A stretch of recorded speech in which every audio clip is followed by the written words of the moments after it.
जे ॻोठ गुलानबी खोसो मां पंजाब वेंदड़ वापारियुनि जी मज़दा गाॾी जो बबरलो वटि मोटरसाइकिल सां टक्कर जे नतीजे में हिकु वापारी फौत जॾहिं त 3 ॼणा ज़ख़्मी थी पिया। फौती वापारी जी सुञाणप गुलाम कादिर खोसो जे नाले सां थी, जॾहिं त ज़ख़्मियुनि में मेयर खोसो, इमरान खोसो ऐं ड्राइवर अमीर खोसो शामिल आहिनि। इलाइक़े वासियुनि पारां फौती ऐं ज़ख़्मियुनि खे मक़ामी अस्पताल मुंतक़िल कयो वियो। न्यू सईदाबाद मेरान हाईवे शाहपंजू चौक वटि तेज़ रफ़्तार ट्रैक्टर जो नींगर सां टक्कर थी पियो। नतीजे में ॻोठ मौलेडनू हाजाणू वासी 10 वरियनि जो अब्बास अली हाजाणू सख़्तु ज़ख़्मी थी पियो। इलाइक़े वासियुनि पारां ज़ख़्मी खे तिबी इमदाद लाइ मक़ामी अस्पताल मुंतक़िल कयो वियो, जितां खेसि लम्स अस्पताल हैदराबाद रेफर कयो वियो। वारसनि पारां ट्रैक्टर ड्राइवर ख़िलाफ़ न्यू सईदाबाद थाणे ते एनसी दाख़िल कराई वई। कंबर में शिया उलमा काउंसिल जे ज़िलई सदर साबिर हुसैन वधू, अलामा सैयद रियाज़ रिज़वी ऐं ॿियनि प्रेस कॉन्फ्रेंस कई। प्रेस कॉन्फ्रेंस दौरान अॻुवाणनि चयो त इसराइल अमरीका सां मिली भगत करे ईरान मथां बिला जवाज़ हमला करे हीसाइण जी कोशिश करे रहियो आहे। ईरान फ़लस्तीन समेत हर मज़लूम जो साथ ॾिनो आहे। हुननि वधीक चयो त हिन वक़्तु सभिनी मुस्लमान मुल्कनि खे गॾिजी इसराइल ख़िलाफ़ वेड़ में ईरान जो साथ ॾियणु घुरिजे।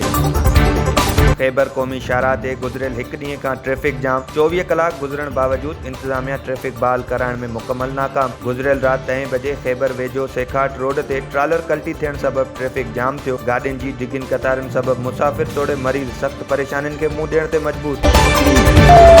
सखर जे ए सेक्शन थाणे जी हद बेराज रोड ते क़ाइम मुसाफ़िर खाने मां गाड़ी मोरी वासी जो लाश हथ इतला ते पुलिस वाक़े वारे हंधि पहुची वई। पुलिस मूजिबि लाश जी सुञाणप 25 वरियनि जे अलीगुल केहड़ जे नाले सां थी। पुलिस लाश तहवील में वठण बाद पोस्टमार्टम लाइ अस्पताल मुंतक़िल करे छॾियो। पुलिस मूजिबि मुसाफ़िर खाने खे सील करे वाक़े जी जांच कई पई वञे। वगण में सूमरा मोहल्ले जी 8 ॾींहंनि खां लाइट न हुअण ख़िलाफ़ इलाइक़े वासियुनि पारां एहतिजाजी मुज़ाहिरो कयो वियो। हुन मौक़े ते इलाइक़े वासियुनि वापडा ख़िलाफ़ सख़्तु नारेबाज़ी कई। एहतिजाजी मुज़ाहिरे जे अॻुवान इलाइक़े वासी आमिर सूमरो, इरफान सोलंगी ऐं ॿियनि चयो SDO वारा जे हुकुम ते बिला जवाज़ सूमरा मोहल्ले जे ट्रांसफार्मर जी बिजली कटी वई आहे। हुननि इख़्तियारियुनि खां मुतालबो कयो त मामले जो नोटिस वठी इलाइक़े जी बिजली फौरी बहाल कराई वञे। ॿिए पासे वगण में अहले सुन्नत वल जमात सुन्नी राब्ता काउंसिल पारां 18 ज़ुल्हज हज़रत सैयदना उस्मान गनी जी शहादत जी मुनासिबत सां ॻोठ सचॾिनो चांडियो जे मदरसे जामा हैदरी मां रैली कढी वई। रैली जी अॻुवाणी मौलाना गुलाम नबी चांडियो, अब्दुल कयूम हैदरी ऐं ॿियनि कई। उन मौक़े ते अॻुवाणनि चयो त 18 ज़ुल्हज ते सैयदना उस्मान जी शहादत जो ॾींहुं आहे। दीन इस्लाम लाइ सहाबा कराम जूं खोड़ कुर्बानियूं आहिनि। रैली जे अॻुवाणनि आख़िर में मुतालबो कयो त 18 ज़ुल्हज ते हुकूमत आम मोकल जो ऐलान करे। डिगरी शहर लॻ सेटेलाइट टाउन वटि मेन टंडो गुलाम अली रोड वेझो कार ऐं मोटरसाइकिल जो टक्कर जे नतीजे में पंजाब वासी सगीर लगारी सख़्तु ज़ख़्मी थी पियो। ज़ख़्मी खे इलाइक़े वासियुनि पारां मक़ामी अस्पताल मुंतक़िल कयो वियो, जितां खेसि वधीक इलाज लाइ हैदराबाद रेफर कयो वियो।